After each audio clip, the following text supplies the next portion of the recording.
Hey guys, here's my quick video on measuring with pipettes. I'm showing you what the correct amount dispersed is versus the incorrect, how to set amounts on pipettes, and just understanding how to read pipettes. So let's get right into it. As I explained in my last video, one pipette cannot reach all desired measurement ranges, as from having accurate measurements from 1 microliter up to 1,000 microliters is very difficult to come by. Therefore, in order to make it so that all of our measurements are accurate, whether it's 1 microliter, 10 microliters, 100 microliters, or 1,000 microliters, we have 3 various tube-button pipettes that will allow us to hit these various ranges. Our first is our 1 microliter to 10 microliter. As its name suggests, this microliter allows us to reach the 1 to 10 microliter range. We then have our medium pipette, which goes from 20 microliters to 200 microliters. This will allow us to have more accuracy in those ranges. And then finally we have our largest pipette, which I showed in the last video, which is our 100 microliters to 1,000 microliters. It's important when using pipettes that we always understand that these are in microliters. So if we want to make sure we're in milliliters or liters, we have to use our conversion factors, which I will be explaining in a further video. Now, when we want to change our desired measured liquid, we want to turn these black dials we see on the side of our pipette. Now, I'm using a 1 microliter to 10 microliter pipette. So what this measurement you're reading on it says is I'm going to be in the middle, or 5 microliters. Now, if I were to want to change that, I would want to turn these knobs up into it. It'd be 100 or 10 microliters, or 1, which would be 10 on this scale. Please understand these are not always the same for all pipettes. This pipette is a 20 to 200 microliter pipette.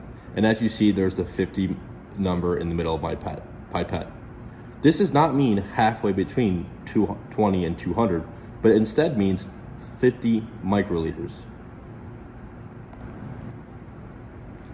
This pipette, my largest pipette, has a 100 to 1,000 microliter range. So this value of 50 located in the center of my pipette means that I will be measuring a total of 500 microliters. Please make sure that you understand this, and if you have questions, I will be going over it in a future video during calculations. This pipette is my largest, as it is a 100 to 1,000 microliter pipette. If we look at the center of our pipette, you will see that it is at a 50. Finally, we have our largest pipette. This pipette is our 100 to 1,000 microliter pipette. If we look to the center, we will see that the number 50, which indicates that this pipette is measuring 500 microliters. It's important to understand the correlation between these numbers and the amount dispersed, as if we do not, we can input the wrong number and have an incorrect amount of measured liquid. If I were to want to change the amount measured in this pipette, I would then look on the side at these 2 black dials. Now what these black dials do is they would either increase or decrease the number located in the center of my pipette. Now if you look in the center, you will notice it says 050 or 50. Now this pipette is a 2 to 20 microliter pipette, so some people would think that this is measuring 50 microliters, which is out of this range.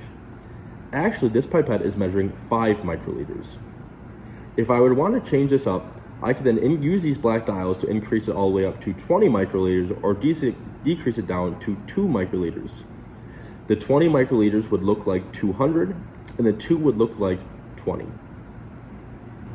Now I know this is really hard to see, but this is to show you that I'm using the 2 to 20 microliter pipette, and on the left here I use the correct pipetting technique, and on the right here I use the incorrect pipetting technique.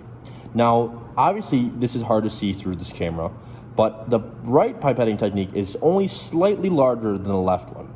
Now this may not cause that many issues, but as I will show you in further pipettes, this improper technique can cause a large variation in the dispersal liquid. Using my 20 to 200 microliter pipette, I then disperse 50 microliters, with the left being my correct pipetting technique and the right being my incorrect. Now we can see that my left dispersal is much smaller than my right dispersal. All right, so finally, this is using my 100 to 1,000 microliter pipette set at the 50 or 500 microliter mark. I then want to now show you my incorrect, which is my right here, versus my correct, which is the left over here. Now, as we can see, there is a huge variation in size between the two, which again shows you that through incorrect pipetting technique, we can add a super large amount of unwanted liquid to our solution and potentially ruin our experiment. Alright guys, so that'll do it for this follow-up video on pipetting. If you guys have any more additional questions, make sure to leave a comment below, and with that out of the way, I'll see you all next time.